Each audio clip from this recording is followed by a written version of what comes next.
ഓരോ പുണ്യ റബീഉൽ അവ്വൽ കടന്നു വരുമ്പോൾ എന്തായിരുന്നു എൻ്റെ റസൂലിന്റെ സ്വഭാവം, ആ സ്വഭാവം ഞാനും ജീവിതത്തിൽ അനുവർത്തിക്കണം, ഞാനും അത് അനുധാവനം ചെയ്യണം എന്ന ചിന്തയോടെ നബി തങ്ങളെ പറ്റിയിട്ട് പഠിച്ചുകൊണ്ടിരിക്കുക.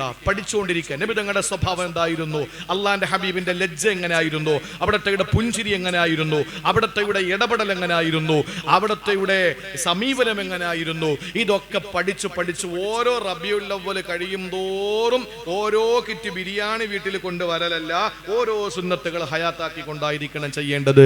പരിശുദ്ധ റബീഉൽ അവ്വൽ കടന്നു വരുന്ന ഈ 12ന്റെ പുണ്യമായ ദിവസം വരുമ്പോൾ ചെറുപ്പക്കാരോട് പറയാനുള്ളത്, നിങ്ങൾ ചെറിയ വണ്ടി വിളിക്കണ്ട, ചെറിയ ബോക്സും കെട്ടണ്ട, വലിയ ലോറി വിളിച്ചോളി, എന്നിട്ട് വലിയ ബോക്സ് വെച്ച് കെട്ടിക്കോളി, എന്നിട്ട് കവലകളിൽ ഈ മൈക്ക് പെർമിഷൻ എടുത്തിട്ട് നിങ്ങൾ കൊണ്ട് നിർത്ത്, എന്നിട്ട് റസൂലുള്ളാഹിനെ പറ്റി നിങ്ങൾക്ക് പറയാനും നിങ്ങൾക്ക് പറയിപ്പിക്കാനും കഴിയുന്നത് പറയിപ്പിക്ക്, ആളുകൾ മുത്തുനബിയെ മനസ്സിലാക്കട്ടെ. പക്ഷേ ആ കാര്യത്തിന്റെ പേരിൽ മിസ്യൂസ് ചെയ്തുകൊണ്ട് സിനിമ പാട്ടുമിട്ടുകൊണ്ട് നിസ്കാരം ഉപേക്ഷിച്ചുകൊണ്ട് കള്ളും കുടിച്ചുകൊണ്ട് ദീനിനെയും റസൂലിനെയും പറയിപ്പിക്കുന്ന നബിദിനാഘോഷം അത് സുന്നത്ത് ജമാഅത്തിന്റെ തലയിൽ കെട്ടിവെച്ചിട്ട് നിങ്ങൾ തോന്നിത്തരം കാണിച്ച് ഇസ്ലാമിന്റെ സംസ്കാരത്തെ കൊഞ്ഞനം കുത്തിയാൽ നബിതങ്ങളുടെ സ്നേഹമല്ല, നിങ്ങൾ നബിതങ്ങളുടെ ശത്രുക്കളായി മാറും. അള്ളാഹു കാത്തുരക്ഷിക്കട്ടെ. അള്ളാഹു പറയുന്നു, ഒരു കാരണവശാലും അള്ളാഹു നമുക്ക് തന്ന ദീനിനെ കൈവിട്ട് കളയാൻ പാടില്ല. ആ ദീനിനെ നമ്മൾ മുറുകെ പിടിക്കണം, അതിനെ നമ്മൾ ചേർത്ത് വെക്കണം. ഒരിക്കലും നമ്മൾ അതിൽ ഭിന്നത പോലും പാടില്ല. പരസ്പരം നമ്മൾ ഒത്തൊരുമയോടെ ഒരുമിച്ച് നിന്ന് ഓരോ സഹോദരങ്ങളെ പോലെ, ഒരു ഉമ്മ വാപ്പ മക്കളെ പോലെ ഒരുമിച്ച് നിന്ന് അള്ളാന്റെ ദീനിനെ മുറുകെ പിടിക്കണമെന്ന് വിശുദ്ധമായ ഖുർആൻ ഒന്നാമത്തെ കാര്യമാണ് അള്ളാന്റെ ഖുർആൻ പരിചയപ്പെടുത്തിയത്. ഇത് ഈ കാലഘട്ടത്തിൽ ഒരുപാട് വിശദീകരിക്കേണ്ട ആവശ്യമില്ലാത്ത വണ്ണം നിങ്ങൾ നോക്കൂ. കുറെ കാലങ്ങൾക്ക് മുമ്പൊക്കെ നമ്മൾ പോലും പ്രസംഗിച്ചത് മതം വിട്ടുപോകുന്ന പെണ്ണിനെ പറ്റിയാണ്. ഏതോ ഒരു കാമുകനോടൊപ്പം ജീവിക്കാൻ വേണ്ടിയിട്ട് അള്ളാഹു തനിക്ക് നൽകിയ പരിശുദ്ധമായ ദീനെന്ന് പറയുന്ന ആ വലിയ ഒരു തൗഫീഖിനെ കളഞ്ഞിട്ട് അത് ഒഴിവാക്കിയിട്ട് മറ്റൊരു മതവിശ്വാസിയായ ആളിനോടൊപ്പം ഒളിച്ചോടി പോകുന്ന മുസ്ലിം പെണ്ണുങ്ങളെ പറ്റി നമ്മൾ പോലും പ്രസംഗിച്ചിട്ടുണ്ട് പല വേദികളിലും. അള്ളാഹു തന്ന ആ പരിശുദ്ധമായ ദീനിന്റെ വിലയറിയാത്ത, മൂല്യമറിയാത്ത ഒരുപാട് സ്ത്രീകൾ അങ്ങനെ പോയിട്ടുണ്ട്. ഇപ്പോഴും ഇതര സമുദായത്തിലെ ഒരു അംഗമായി ജീവിക്കുന്നുമുണ്ട്. ഒരു കാലഘട്ടത്തിൽ നമ്മൾ അങ്ങനെയൊക്കെ പ്രസംഗിച്ചിരുന്നു. വളരെ വിരളമായിട്ടാണെങ്കിലും കാമുകിക്ക് വേണ്ടിയിട്ട് പല കാമുകന്മാരും മതം ഉപേക്ഷിച്ചതായിട്ട് നമുക്ക് കാണാൻ കഴിയും. നമ്മുടെ ഇടയിലൊക്കെ അങ്ങനെ വളരെ വിരളമായിട്ടാണെങ്കിലും ആളുകളുണ്ട് ഉണ്ടല്ലോ. പെണ്ണിന് വേണ്ടി മതം ഉപേക്ഷിക്കുന്ന കാമുകൻ, ചെക്കന് വേണ്ടിയിട്ട് മതം ഉപേക്ഷിക്കുന്ന പെണ്ണ് കൂടുതലാണ്. പക്ഷേ ആ കാലമൊക്കെ പോയി, ആ കാലമൊക്കെ മാറിയിട്ട് ഇന്ന് മതം വിട്ടുപോകുന്നവരുടെ കണക്കെടുത്തു നോക്കിയാൽ നാട്ടുകാരുടെ ഭക്ഷണം കഴിച്ച് പള്ള വീർപ്പിച്ച് സമുദായത്തിന്റെ ചോറ് കഴിച്ച് ചോരയും നീരും വന്ന നിരവധി പ്രഭാഷണ മേഖലകളിൽ സജീവമായിരുന്ന പണ്ഡിതന്മാരെന്ന് പറയപ്പെട്ടിരുന്ന പലരും ആദർശത്തെക്കാൾ വില കൽപ്പിച്ചുകൊണ്ട് മതം വിട്ടുപോയി എക്സ് മുസ്ലിം എന്നറിയപ്പെടുന്ന ഒരു കാലഘട്ടത്തിലാണ് നമ്മളുള്ളത്. ചിന്തിക്കണം. ഒളിച്ചോടിപ്പോയ പെണ്ണ് മാത്രമല്ല, ഒളിച്ചോടിപ്പോയി മതം വിട്ടുപോയ ഒരു പെണ്ണ് മാത്രമല്ല, മതം വിട്ടുപോയ പുരുഷൻ മാത്രമല്ല. ഇപ്പൊ ആരാണ് മതം വിട്ടുപോകുന്നത്? ഒരു കാലഘട്ടത്തിൽ ഇതേപോലെ നൂറുകണക്കിന് ആളുകളുടെ മുന്നിലിരുന്നു കൊണ്ട് വിശാലമായ ദീനിന്റെ വിശാലമായ കാരുണ്യത്തെ പറ്റിയിട്ട് വാചാലമായി പ്രസംഗിച്ച പലരും മതം വിട്ടുപോയി ഇന്ന് മതത്തിനെതിരെ കൊഞ്ഞനം കുത്തുന്ന ചില ഇരുളിന്റെ സന്തതികളോടൊപ്പം ചേർന്ന് നിന്ന് പരിശുദ്ധമായ ഇസ്ലാമിനെ അധിക്ഷേപിക്കുന്ന കാലത്താ ഞാനും നിങ്ങളും ഉള്ളത്. ഇന്ന് ദീന് വിട്ടുകളഞ്ഞ് ഓരോ മനുഷ്യരും ജീവിക്കുന്ന രീതി കണ്ടാൽ, പ്രത്യേകിച്ച് ആഫ്റ്റർ കോവിഡിന് ശേഷമുള്ള നമ്മുടെ കേരളത്തിന്റെ അവസ്ഥ തന്നെ പരിശോധിച്ചു നോക്കിയാൽ ഇത് ഇത്രയേ ഉള്ളൂ ദീൻ എന്ന് പറഞ്ഞിട്ട് ഓരോരുത്തരും മതം വിട്ട് മറ്റേതെങ്കിലുമൊക്കെ പ്രത്യയശാസ്ത്രത്തിലേക്ക് ചേക്കേറിക്കൊണ്ട് അള്ളാഹുവിന്റെ ദീനിനെ പരിഹസിക്കുന്ന പല പല കാര്യങ്ങളും നമ്മൾ കണ്ടിട്ടുണ്ട്. അള്ളാഹുവിന്റെ ഖുർആൻ നമ്മളോട് നിലനിർത്താൻ പറഞ്ഞത് മഹാനായ നൂഹ് നബി മുതൽ ഇബ്രാഹിം നബി മുതൽ മൂസ ഈസ പ്രവാചകന്മാരെ മുതൽ ആരംഭപൂവായ ഹബീബായ പ്രവാചകൻ അടക്കമുള്ള 1.25 ലക്ഷത്തോളം വരുന്ന പ്രിയപ്പെട്ട പ്രവാചകന്മാരോട് അള്ളാഹു അറിയിച്ച സന്ദേശം നിങ്ങൾ ദീൻ മുറുകെ പിടിക്കണമെന്നാണ്. അതാണ് അവർ സമുദായത്തോട് ദഅവത്ത് ചെയ്തത്. നിങ്ങളൊന്ന് ആലോചിച്ച് നോക്കൂ സഹോദരങ്ങളെ, നമ്മളൊക്കെ എത്ര ഭാഗ്യവാന്മാരാണ്. ഇനി ആകാശം ഇടിഞ്ഞ് വീണെന്ന് പറഞ്ഞാലും നമ്മൾ ദീൻ ഉപേക്ഷിക്കുവോ? ഭൂമി പിളർക്കപ്പെട്ട് നമ്മൾ അതിലേക്കങ്ങ് പോയി എന്നിരിക്കട്ടെ, എന്നാലും നമ്മൾ പരിശുദ്ധമായ ദീൻ ഉപേക്ഷിക്കുമോ? നമുക്കതിന് കഴിയോ? ഈ അലറി വിളിക്കുന്ന സാഗരം ഇരച്ചു കയറിയിട്ട് എന്നെയും നിങ്ങളെയും നക്കി തുടച്ചെടുത്തുകൊണ്ട് പോയാലും അള്ളാഹുവിന്റെ ദീൻ നമ്മൾ ഉപേക്ഷിക്കൂലല്ലോ. വലിയ അഗ്നിജ്വാലയിലേക്ക് നമ്മളെ വലിച്ചെറിഞ്ഞ് ആ അഗ്നിയിലിട്ട് കത്തിക്കരിച്ച് ചാമ്പലാക്കിയാലും അള്ളാഹുവിന്റെ ദീന് നമ്മൾ ഉപേക്ഷിക്കൂല.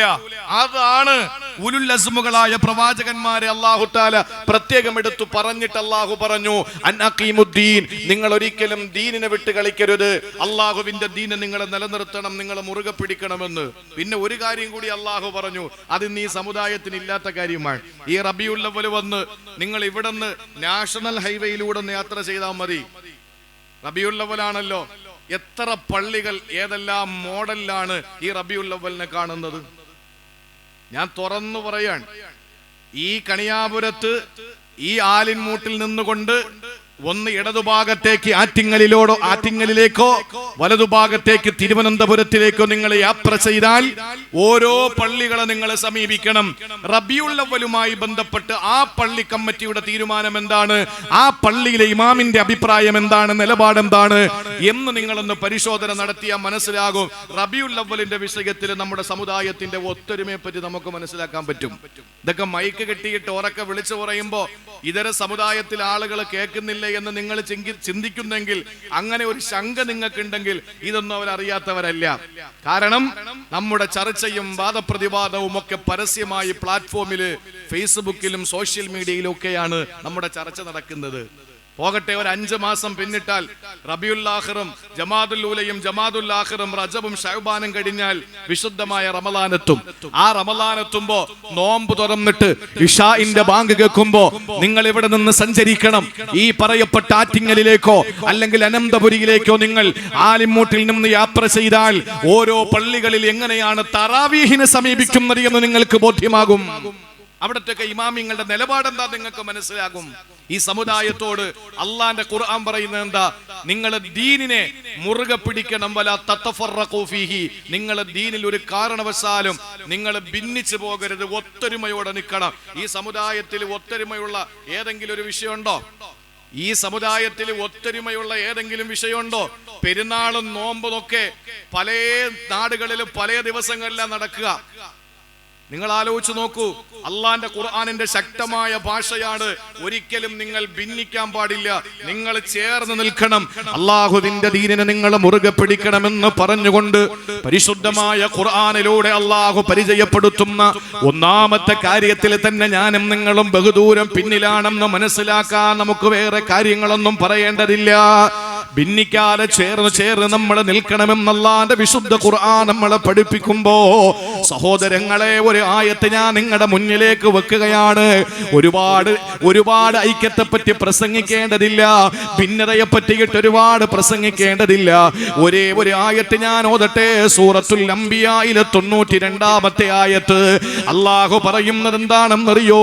ഇന്ന ഹാദിഹി ഉമ്മത്തുക്കും ഉമ്മത്തൻ വാഹിദാ വഅന റബ്ബുക്കും ഫഅബ്ദൂ. അല്ലാഹ് പറയുകയാണ്, ഇന്ന ഹാദിഹി ഉമ്മത്തുക്കും ഉമ്മത്തൻ വാഹിദാ, ഈ സമുദായം ഒറ്റ സമുദായമാണ്, ഈ സമുദായം ഒറ്റ സമുദായമാണ്. നിങ്ങൾ ചിന്തിക്കാൻ കഴിവുള്ളവരാണ്.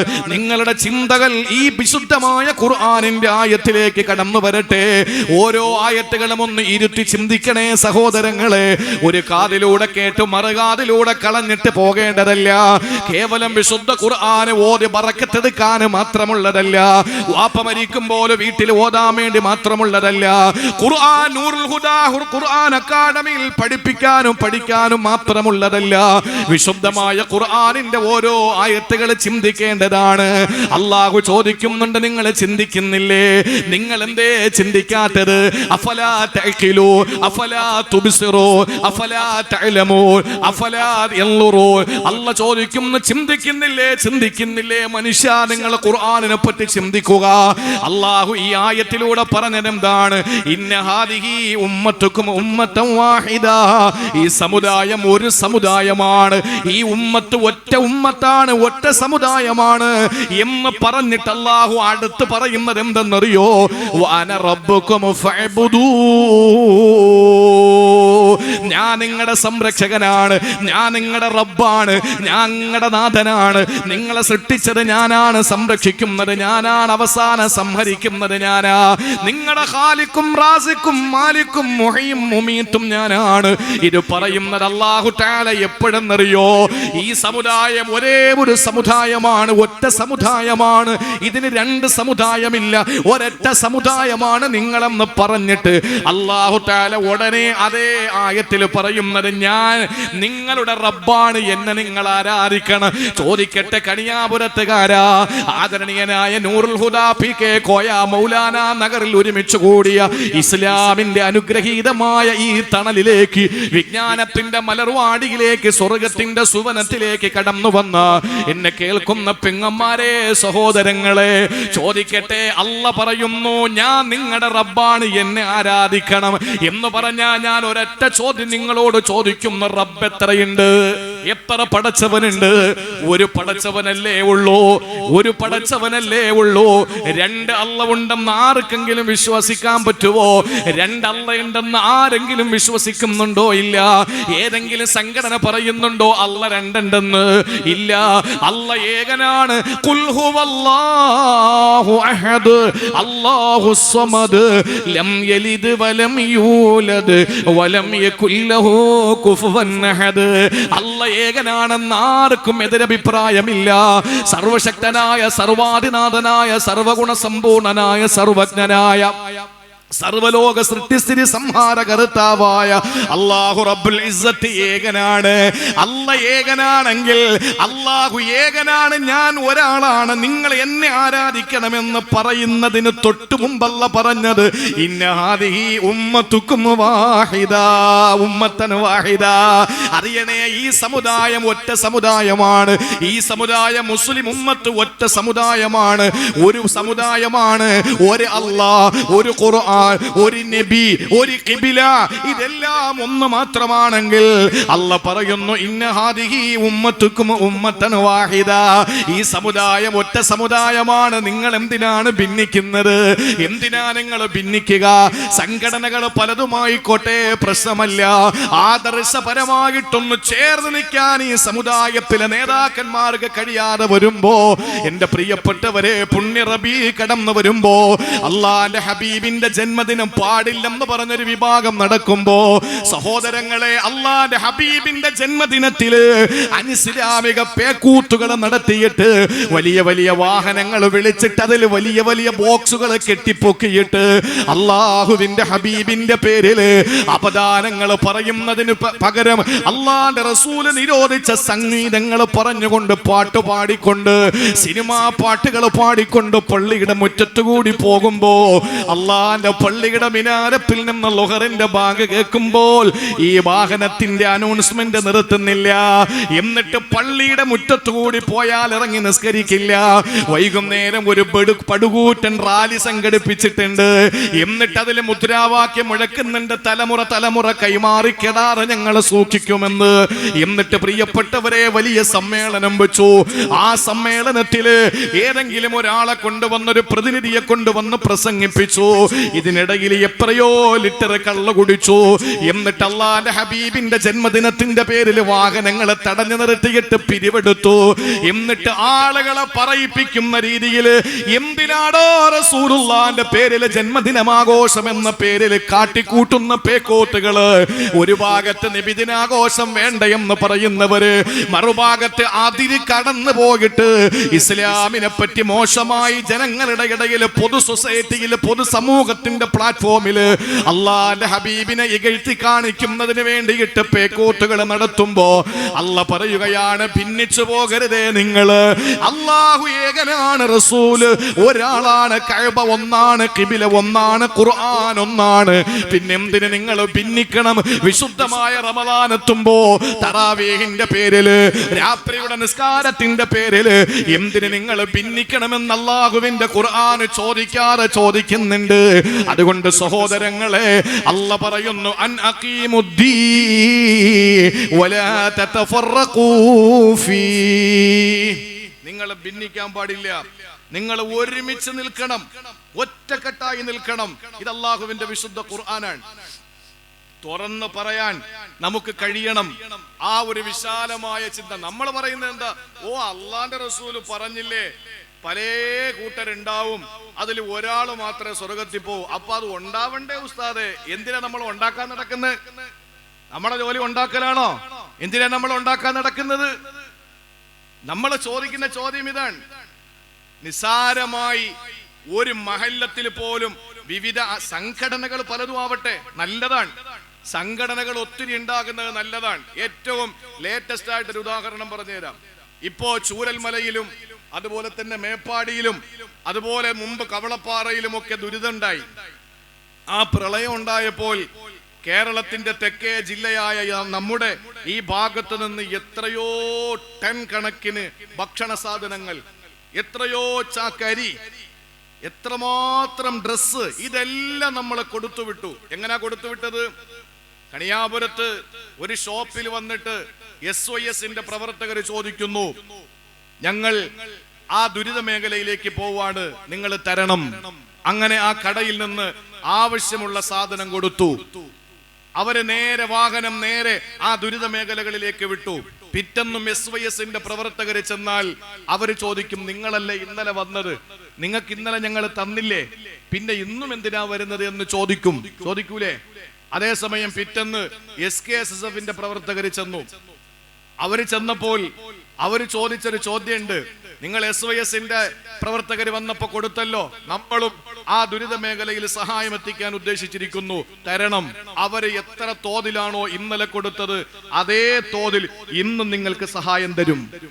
പിറ്റേ ദിവസം വന്നു ജമാഅത്തെ ഇസ്ലാമിയുടെ പ്രവർത്തകർ, പിന്നെ വന്നു മുജാഹിദിന്റെ പ്രവർത്തകർ, പിന്നെ വന്നു മറ്റു പാർട്ടിയുടെ പ്രവർത്തകർ. ഇങ്ങനെ സംഘടനകൾ വ്യത്യാസപ്പെടുന്നതനുസരിച്ച് ആളുകൾ സഹായിച്ചു. ദുരിതാശ്വാസ മേഖലകളിൽ ദുരന്തത്തിന്റെ ഇരകളായിരിക്കുന്ന അഭയാർത്ഥി ക്യാമ്പുകളിൽ കഴിയുന്ന ആളുകൾക്ക് ധാരാളം സാധനങ്ങൾ കിട്ടി. സംഘടനകൾ കൊണ്ട് നേട്ടമുണ്ടോ ഇല്ലേ? ചിന്തിച്ചു നോക്ക്, നേട്ടമുണ്ട്. ഇങ്ങനെയുള്ള മാനുഷിക വിഷയങ്ങളിൽ ഏതെങ്കിലും നിലയിൽ ഉപകാരപ്രദമാകുന്നതിനപ്പുറത്ത് പള്ളികൾ അടച്ചിടപ്പെടുകയും നമസ്കാരത്തിന് പോലും തുറന്നു കൊടുക്കാതിരിക്കുകയും മാത്രമല്ല, പരിശുദ്ധമായ റബീഉൽ അവ്വലിന്റെയും റമളാൻ മാസത്തിന്റെയും പേരിൽ അങ്ങോട്ടും ഇങ്ങോട്ടും വാദപ്രതിവാദങ്ങൾ നടത്തിയിട്ട് ഈ സമുദായത്തിൽ അനൈക്യമുണ്ടാക്കുന്നവർ വിശുദ്ധ ഖുർആനിന്റെ സൂറത്ത് ശൂറായിലെ 13ാമത്തെ സൂക്തത്തിന്റെ വിരുദ്ധരാണ്. യാതൊരു സംശയവും അക്കാര്യത്തിൽ വേണ്ട. ദീൻ മുറുകെ പിടിച്ചോ, നിങ്ങൾ അതിൽ ഒരിക്കലും ഭിന്നിച്ചു പോകരുത്. വിശുദ്ധ ഖുർആൻ സ്പഷ്ടമായിട്ട് പറഞ്ഞ കാര്യമല്ലേ? അതുകൊണ്ട് സംഘടനകളാകാം, സംഘടനകൾ വേണമെന്നാണ്. എത്ര സംഘടനകൾ ഉണ്ടാവോ അത്രയും സംഘടനകൾ ഉണ്ടാകണം. ഈ സംഘടനകളിൽ ഒന്നിലില്ലാത്ത കുറെ ആളുകൾ ഉണ്ടായി അല്ലേ? ഒരു സംഘടനയില്ലാത്ത നിഷ്പക്ഷരായ കുറെ ആളുകളുണ്ട്, അവർക്കും ഒരു സംഘടനയുണ്ട്. ഇപ്പോ സംഘടനകളിൽ ഇല്ലാത്ത ആളുകളുടെ കൂട്ടം അതും ഒരു സംഘടനയായി മാറുന്നു. ആയിക്കോട്ടെ, പക്ഷേ ഞാൻ എൻ്റെ പ്രിയപ്പെട്ട സഹോദരങ്ങളോട് പറയുന്നു, ഇതെല്ലാം നന്മയ്ക്ക് വേണ്ടിയാകണം. ഇല്ലെങ്കിൽ അള്ളാഹുവിന്റെ വിശുദ്ധമായ ദീൻ ഒരുമിച്ച് നിന്നാലേ കാര്യങ്ങൾ നടക്കൂ. സഹോദരിമാരുടെ പ്രത്യേകമായി അവർക്ക് മാത്രം കാറ്റഗറൈസ് ചെയ്യപ്പെട്ടിട്ടുള്ള ഒരു കാര്യമുണ്ട്. ഈ തലയിലെ പേൻ നോക്കുക എന്ന് പറയുന്ന ഒരു സംഗതി. പുരുഷന്മാരാരും അങ്ങനെ പേൻ കോതാറില്ല. ഉണ്ടോ? പുരുഷന്മാരാരെങ്കിലും ഈ തലയിലോ ദാടിയിലോ ഒക്കെ പേൻ ചീർപ്പ് കൊണ്ട് ഇങ്ങനെ പേൻ നോക്കുന്ന സംവിധാനം ഉണ്ടാ? ഉണ്ടാ? നിങ്ങൾ പോതോ? പുരുഷന്മാര് പൊതുവെ കുറവാ. സ്ത്രീകളുടെ ഒരു പ്രത്യേകതയിൽ പെട്ടതാണ് അല്ലേ? അവർക്കാണ് വീട്ടിൽ എന്താണ് പേൻ ചീർപ്പ് വാങ്ങുക. തലയിൽ നിന്ന് പേൻ എടുക്കാൻ കഴിയോ? നിസ്സാരമായ തലയിൽ, നിങ്ങളുടെ തലയിൽ ഓടുന്ന ഒരു പേൻ, അതിനെ ഒരു വിരൽ കൊണ്ട് നിങ്ങൾക്ക് എടുക്കാൻ പറ്റുമോ? പറ്റില്ല. ഒറ്റയ്ക്ക് നിന്നാൽ ഒരു കാര്യവും നടക്കൂല എന്നാണ്. നിസ്സാരമായ തലയിൽ പേൻ കോതുന്ന വിഷയത്തിൽ പോലും മുറ്റമടിക്കാൻ വേണ്ടി പുറത്തിറങ്ങി ഒരു ഈർക്കിലെടുത്തിട്ട് നിങ്ങൾ മുറ്റമടിക്കാൻ നോക്കിയാൽ ഒരിക്കലും മുറ്റമടിക്കാൻ കഴിയില്ല. പല ഈർക്കിലുകൾ ചേർത്ത് വെക്കുമ്പോഴാണ് ചൂലാവുക. മനോഹരമായി നമ്മളൊക്കെ ആഘോഷങ്ങൾക്ക് വേണ്ടി കുട്ടികളോടൊത്ത് ആസ്വദിക്കാൻ വേണ്ടിയിട്ട് നമ്മൾ പോകാറുള്ള ടൂറിസ്റ്റ് കേന്ദ്രങ്ങൾ, കാട്ടിലോട്ടൊക്കെ പോകാൻ വലിയ ഇഷ്ടമാണ് ആളുകൾക്ക്. അങ്ങനെ കാട്ടിലേക്ക് പോകുമ്പോ ഒരു മരം മാത്രം നിന്നാൽ അതിനെന്തെങ്കിലും സൗന്ദര്യമുണ്ടോ? ഇല്ല. കുറെ മരങ്ങൾ കൂടി ഒരുമിച്ച് കൂടുമ്പോഴാണ് കാടാകുന്നത്. അപ്പോഴാണ് അതിന് സൗന്ദര്യം ഉണ്ടാവുന്നത്. ഒരുമിച്ച് നിൽക്കണം, അല്ലാതെ ഭിന്നിച്ച് നിൽക്കാൻ പാടില്ല. അള്ളാഹുവിന്റെ ഖുർആൻ പറഞ്ഞത് വലാ തതഫറഖൂ ഫീ, നിങ്ങൾ ഒരിക്കലും ഒരു പരസ്പരം പോരടിച്ച് നിങ്ങൾ തമ്മിൽ ഭിന്നിച്ചുകൊണ്ട് ഒരിക്കലും ദീനിൽ നിന്ന് പുറത്തേക്ക് പോകരുത് എന്ന് അള്ളാഹുവിന്റെ വിശുദ്ധ ഖുർആൻ. ഒന്ന്, സമയം അതിക്രമിക്കുകയാണ്. ഇനി രണ്ടാമതായിട്ട് നമ്മൾ പഠിക്കാനുള്ളത്, വിശുദ്ധ ഖുർആന് രണ്ടാമതായി പരിചയപ്പെടുത്തുന്നത്, അള്ളാഹുവിന്റെ ഖുർആന് 4 സ്ഥലങ്ങളിലാണ് അഖീമു നിങ്ങൾ നിലനിർത്തണമെന്ന് പരിചയപ്പെടുത്തുന്നത്. അതിൽ ഒന്ന് നമ്മൾ പറഞ്ഞു, അള്ളാഹുവിന്റെ ഖുർആന് പരിചയപ്പെടുത്തിയത് ദീനിനെ നിങ്ങൾ നിലനിർത്തണമെന്നാണ്. ഇനി രണ്ടാമതായിട്ട് അള്ളാഹു പറഞ്ഞതെന്തെന്നറിയോ? അഖീമുസ്സലാ, നിങ്ങൾ നമസ്കാരം നിലനിർത്തണമെന്നാണ്. രണ്ടാമതായി അള്ളാഹു പരിചയപ്പെടുത്തുന്നത് നമസ്കാരം നിലനിർത്തുന്ന വിഷയത്തെ പറ്റിയാണ്. ആരാണ് പ്രിയപ്പെട്ടവരെ നമസ്കാരത്തിന് പ്രാധാന്യം കൊടുത്തിട്ടുള്ളത്? ആരാണ് നമസ്കാരത്തിന് പ്രാമുഖ്യം കൊടുക്കുന്നത്? അള്ളാഹു വിശുദ്ധ ഖുർആനിലൂടെ പരിചയപ്പെടുത്തുന്നത് പല ഭാഗങ്ങളിൽ നമുക്ക് കാണാൻ കഴിയുന്നു. അഖീമുസ്സലാ, നിങ്ങൾ നമസ്കാരം നിലനിർത്തണേ, നിങ്ങൾ നമസ്കാരം നിലനിർത്തണേ. എന്റെ സഹോദരങ്ങളെ, നമസ്കാരം നിലനിർത്തണമെന്ന് പറഞ്ഞുകൊണ്ട് വിശുദ്ധ ഖുർആൻ രണ്ടാമതായി സമൂഹത്തോട് നിങ്ങൾ കൈവിട്ട് കളയരുത്, നിങ്ങൾ ചേർത്ത് നിർത്തണം, നിങ്ങൾ മുറുകെ പിടിക്കണമെന്ന് പരിചയപ്പെടുത്തുമ്പോ ആരാണ് നമസ്കാരത്തിന് പ്രയോറിറ്റി കൊടുക്കുന്നത്? ആരാണ് നമസ്കാരത്തിന് പ്രാധാന്യം കൊടുക്കുന്നത്? ജുമഅയ്ക്ക് പോലും മുസ്ലിം സ്ട്രീറ്റുകളിൽ, മുസ്ലിം ഭൂരിപക്ഷ പ്രദേശങ്ങളിൽ ജുമഅയ്ക്ക് പോലും കയറാതിരിക്കുന്ന ചെറുപ്പക്കാര് നമ്മൾ കോവിഡിന് ശേഷം കണ്ടിട്ടുണ്ട്. അവർക്ക് നമസ്കാരത്തിനോട് പ്രതിബദ്ധതയില്ല, അവർ നമസ്കാരത്തിന് പ്രയോറിറ്റി കൊടുക്കുന്നില്ല, അവര് നമസ്കാരത്തിന് പ്രാധാന്യം കൊടുക്കുന്നില്ല. ഒരു ചെറിയ തലവേദന വന്നാ പിന്നെ നിസ്കാരമില്ല, ഒരു പനി വന്നാൽ പിന്നെ നമസ്കാരമില്ല, ഒരു ജലദോഷം വന്നാൽ പിന്നെ സുജൂദ് ചെയ്യാൻ ബുദ്ധിമുട്ടാണെന്ന് പറഞ്ഞിട്ട് നിസ്കാരം ഉപേക്ഷിക്കുകയാ. ചോദിക്കട്ടെ, മഹാനായ സയ്യിദുനാ ഉമർ ഇബ്നുൽ ഖത്താബ് റളിയല്ലാഹു തആല അൻഹു അറിയുമല്ലോ, അല്ലാഹുവിന്റെ പ്രിയപ്പെട്ട പ്രവാചകൻ ഇമാമത്ത് നിന്ന മെഹ്റാബ്, അതിനുശേഷം അബൂബക്കർ സിദ്ദീഖ് റളിയല്ലാഹു തആല അൻഹു നേതൃത്വം നൽകിയ മുസല്ല, ആ മുസല്ലയിൽ, ആ മെഹ്റാബിൽ മഹാനായ ഉമർ ഇബ്നുൽ ഖത്താബ് റളിയല്ലാഹു തആല അൻഹു ഇമാമത്ത് നൽകാൻ ഒരു സുബഹിന് കടന്നു വരുമ്പോ നബവി പട്ടണത്തിന്റെ സുന്ദരമായ മസ്ജിദുൻ നബവി എന്ന റസൂലുള്ളാഹിന്റെ പള്ളിക്കകത്ത് മഹാനായ ഖത്താബിന്റെ മകൻ ഉമർ തങ്ങൾ കടന്നു വരികയാ. സഹോദരങ്ങളെ, ഇമാമത്ത് നിൽക്കാനാണ്. അങ്ങനെ സൊഫിലേക്ക് കയറി നിൽക്കുന്ന അവിടുത്തെ മാമൂമീങ്ങളുടെ ഇടയിലൂടെ ഉമർ ഇബ്നുൽ ഖത്താബ് റളിയല്ലാഹു അൻഹു മുസല്ലയിലേക്ക് പ്രവേശിക്കുകയാ. ഇന്നത്തെ പോലെ ഹാലജന്റെ ലൈറ്റോ സംവിധാനങ്ങളോ ഇല്ലാത്ത മസ്ജിദുൻ നബവിയാണല്ലോ. ആ കർട്ടൻ ഇട്ടിരിക്കുന്നതിന്റെ പിന്നിൽ ഒളിച്ചു നിന്നു ആരെന്നറിയോ? അബൂ ലുഅ്ലുഅ എന്ന് പറയുന്നയാള് ഈ കർട്ടന്റെ പിന്നിൽ ഒളിച്ചു നിൽക്കുക. നിറവേറ്റുകയായിരുന്നു. കയ്യിലോ മൂർച്ചയുള്ള ഇരുതല മൂർച്ചയുള്ള കത്തിയായിരുന്നു. ഇരുളിന്റെ ശക്തികൾക്ക് ഒളിച്ചു നിന്നല്ലാതെ ഒരാളെ നേരിടാൻ കഴിയില്ല. തന്റെ ഇടത്തോടെ മുന്നിലേക്ക് വന്ന് ഞാൻ നിന്നെ പ്രതിരോധിക്കുന്നു എന്ന് പറയാ ഇരുളിന്റെ ജാരസന്തതികൾക്ക് എപ്പോഴും ഭയമാണല്ലോ. ഉമർ റളിയല്ലാഹു തആല അൻഹുവിനെ കൊല്ലാൻ വേണ്ടിയിട്ട് കർട്ടന്റെ പിന്നിൽ ഒളിച്ചു നിൽക്കുന്ന ശത്രുവിന്റെ കയ്യിൽ ഇരുതല മൂർച്ചയുള്ള കത്തിയാണ്. മഹാനായ ഉമർ തങ്ങൾ പരിശുദ്ധമായ മുസല്ലയിൽ നിന്നുകൊണ്ട് ഇമാമത്ത് നിൽക്കുന്നതിന് മുമ്പ് മഅ്മൂമീങ്ങളുടെ സഫ് ശരിയാക്കുകയാണ്. ആ സമയത്ത് അതാ കരുതി കൂട്ടി വന്ന ശത്രു ഉമർ തങ്ങളുടെ അടിവയറ്റിലേക്ക് കത്തി കുത്തിക്കയറ്റുകയാ. ചോരയിൽ കുളിച്ച് മഹാനായ ഉമർ റളിയല്ലാഹു അൻഹു മുസല്ലയിൽ വീഴുകയാ. സഹോദരങ്ങളെ, മുസല്ലയിൽ കിടന്ന മഹാനായ ഉമർ ഫാറൂഖ് റളിയല്ലാഹു അൻഹുവിന് ബോധം പോവുകയാണ്. പിന്നീട് ബോധം വന്നപ്പോൾ ഉമർ റളിയല്ലാഹു അൻഹു ചോദിച്ച ചോദ്യം എന്തെന്നറിയോ? ആരാണ് എന്നെ കുത്തിയത്? ഞാൻ അവനോട് പ്രതികാരം കാട്ടട്ടെ എന്നല്ല ഉമർ തങ്ങൾ പറഞ്ഞത്. ആരാ എന്നെ എടുത്തുകൊണ്ട് വീട്ടിലേക്ക് പോയത് എന്നല്ല ചോദിച്ചത്. ഉമർ റളിയല്ലാഹു അൻഹു ആദ്യമായി ചോദിച്ചത് എന്തെന്നറിയോ? നമസ്കാരത്തിന് നേതൃത്വം നൽകാനല്ലേ ഞാൻ വന്നത്? അപ്പോഴല്ലേ ഞാൻ കുത്തേറ്റ് വീണത്? ആ നമസ്കാരം നിങ്ങൾ എങ്ങനെയാ പൂർത്തിയാക്കിയത്? നമസ്കാരം നിങ്ങൾ എങ്ങനെയാണ് പൂർത്തിയാക്കിയത്? എന്റെ പ്രിയമുള്ള സഹോദരങ്ങളെ, ചിന്തിച്ചു നോക്ക്. ഒരു ആപത്ത് വന്നാൽ പിന്നെ നിസ്കാരമില്ല. ചോദിക്കട്ടെ, ചിന്തിക്കാൻ വേണ്ടി മാത്രം ഞാൻ എന്നെ കേൾക്കുന്ന പെങ്ങന്മാരോട് ചോദിക്കുകയാ. 18, 19, 20, 21 വയസ്സായി. അവസാനം എന്റെ പ്രിയപ്പെട്ട മാതാവും പിതാവും എനിക്ക് വേണ്ടി ഒരു മാരനെ തേടി ഇറങ്ങിയിട്ടുണ്ട്.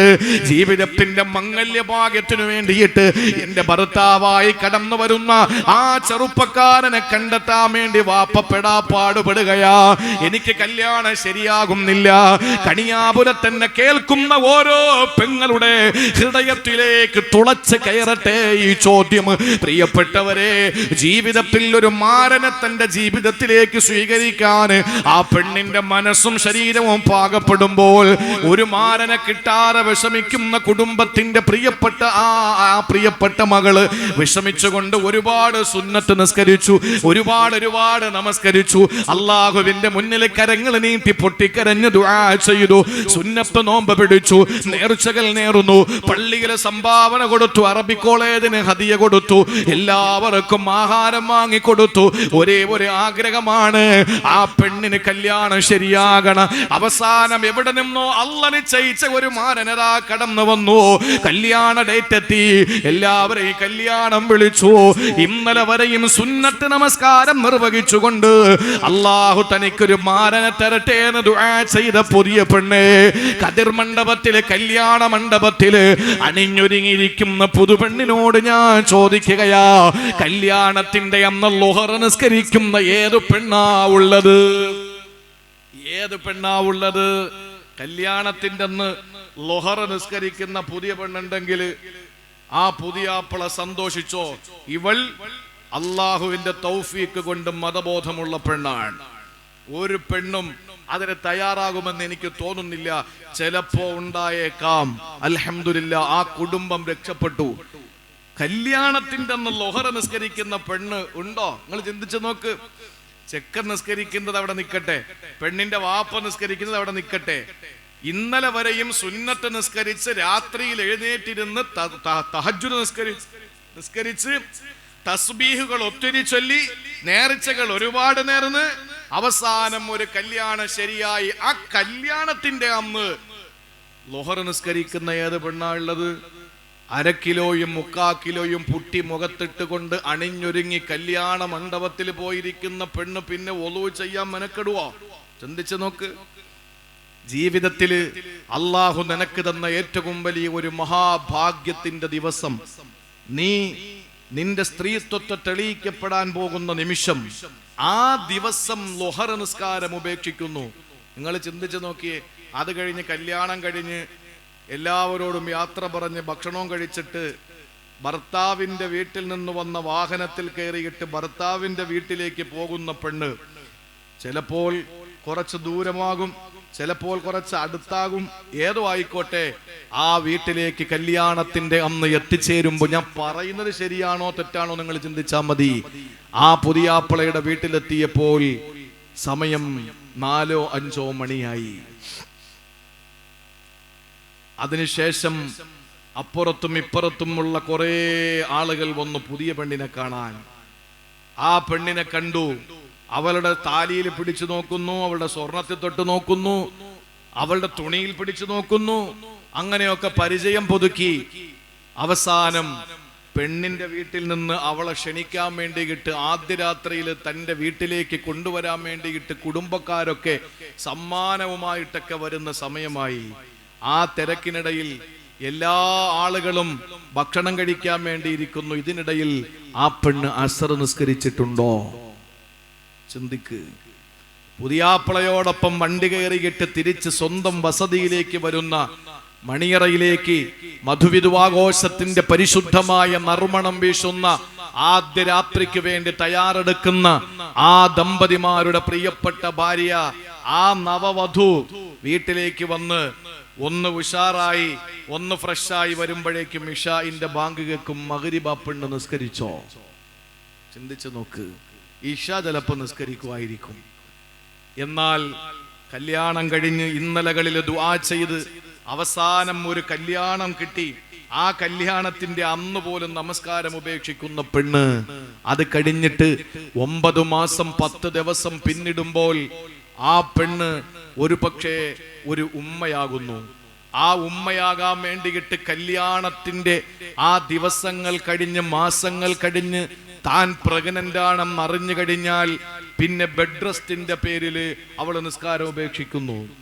പിന്നെ ഡെലിവറിയുടെ പേരിൽ നിസ്കാരം അല്ലെങ്കിൽ തന്നെ ഇല്ലാത്തൊരവസ്ഥ. അത് കഴിഞ്ഞ് കുഞ്ഞിന്റെ പേരിൽ കുറെ മാസങ്ങളോളം നിസ്കാരം ഉപേക്ഷിക്കുന്നു. ആലോചിച്ചു നോക്കിയേ, ഒരു കാരണം കിട്ടാൻ വേണ്ടി കാത്തിരിക്കാൻ. ഞാൻ എവിടെയോ വായിച്ചതോർക്കുന്നു, പള്ളിയിൽ, ഏതോ ഒരു പള്ളിയിൽ അസമയത്ത് ഒരു മുഅദ്ദിൻ ബാങ്ക് കൊടുത്തു. കണിയാപുരത്തും ഈ പ്രദേശങ്ങളിലൊക്കെ സമയത്തല്ലാതെ ഒരു ബാങ്ക് കേട്ടാൽ നിങ്ങൾ എന്താ ചെയ്യാ? നിങ്ങൾ എന്ത് ചെയ്യും?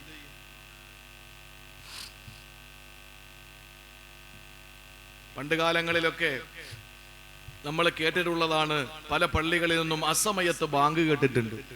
ആ സമയത്ത് ബാങ്ക് കേൾക്കുന്നത് എന്തോ ഒരു ദുരൂഹതയാണെന്ന് മനസ്സിലാക്കിയിട്ട് ആളുകൾ നേരെ പള്ളിയിലേക്ക് അങ്ങ് പോകും. അതല്ലേ ചെയ്യുന്നത്? എന്തോ ഒരു അപകടം മണക്കുന്നു.